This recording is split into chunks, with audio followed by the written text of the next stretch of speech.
Hey, this is Jill Ciminillo with Pickup Truck Plus SUV Talk, and we are currently sitting with Howard in the Chevrolet Tahoe RST Performance Edition. You got it. Did I get it? Perfect. It's a bit of a mouthful.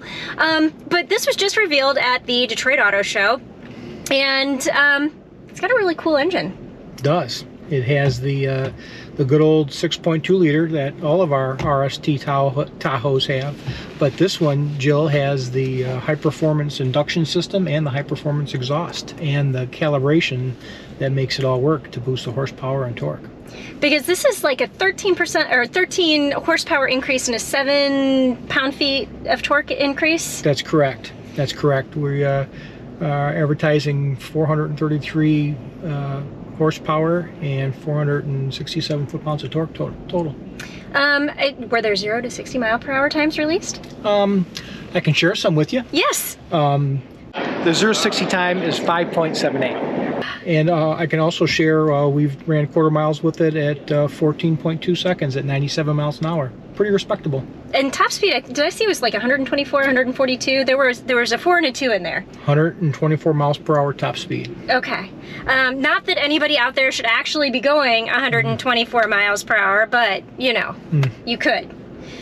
It's available, it'll do it. Right. So you've been working on this vehicle. I heard that you got to drive it a lot while you were working on it.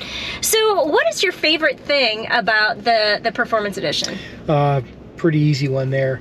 This vehicle, Jill, borrows a lot of content from the Police Tahoe, which I also manage that vehicle platform too and other performance SUVs, but this one gets all of the chassis content, the springs, the dampers, the police tire on this thing, which really lets this thing handle and carve up the road pretty good. It's really planted. This vehicle also enjoys a lowered stance, a lower trim height to help the CG, and it really makes it fun to drive. So what am I most excited about is the driving experience and how fun this is to drive compared to other Tahoes.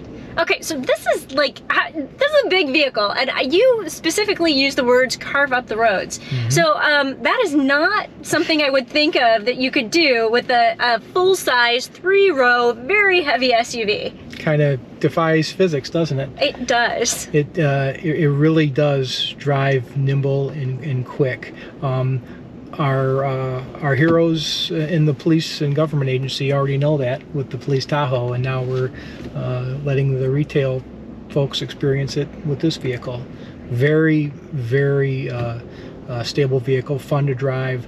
The horsepower and torque bump that we talked about earlier really is noticeable, and the calibrations in this vehicle, cals like for the brakes, the steering has been retuned.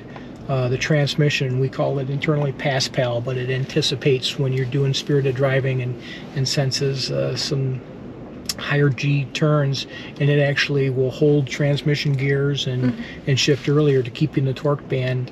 And things like that really make a vehicle fun to drive that you just can't put together on the outside. Yeah, well, you know, and I have to say, from a petite person's perspective, I really appreciate like the lower belt line here, because I feel like, and I have, this seat is not adjusted for me, by the way, but if I were to adjust it for me, like I can pump up the seat a little bit higher and just really get good visibility out of all the windows. And so fun to drive, good visibility, good stopping power. I think, did I see a number like 133 feet? Yep, 60 mile per hour to 0 in 133 feet. I'm sure glad you brought that up.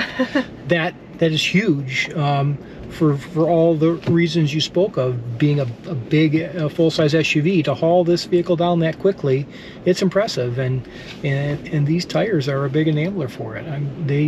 They do a lot of good on this vehicle, and things you notice like that, the stopping distance, it all comes together in a really cool package.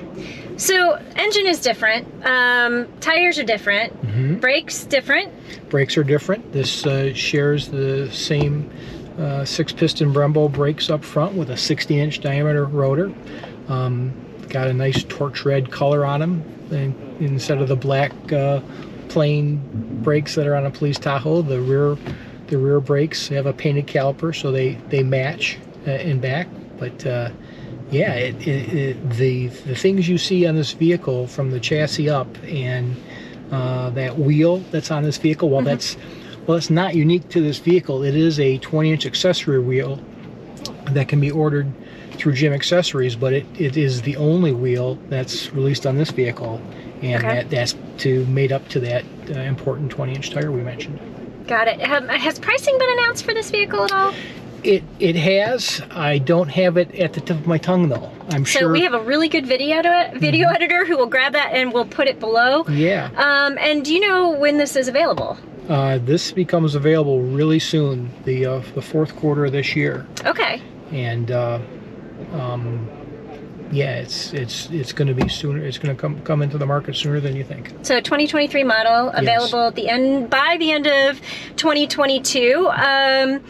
Correct. Is there anything that we didn't talk about that you think people need to know about the Chevrolet Tahoe RST Performance Edition? You got it. I think we covered almost all of it, from the horsepower additions, the all-important chassis things that make the vehicle handle and feel good. The outward appearance is, just very flashy. The things inside the vehicle, maybe we didn't talk about, those sport pedals that are on the gas and accelerator down there. But other than that, maybe there's a black RST badge on the liftgate. I think we covered it all. Yeah, some black badging, some really cool. I was saying orange, but that's probably not you said it was torch red. The brakes, calipers. There's some RST badging on the back, but I mean, it's kind of an unassuming vehicle with a lot of horsepower. Yep, just waiting for someone to hop in and enjoy it. I'm going to raise my hand and I want to be that person. So, checking out the Chevrolet Tahoe RST Performance Edition at the 2022 Detroit Auto Show with Howard. Thanks for watching. Be sure to check out our other videos, and I always point to the wrong place of where they are, but be sure to check out our other videos from the Detroit Auto Show, and check us out on the web at pickuptrucktalk.com. Don't forget to find us on Twitter and Instagram at pickuptrucktalk, and I will see you down the road.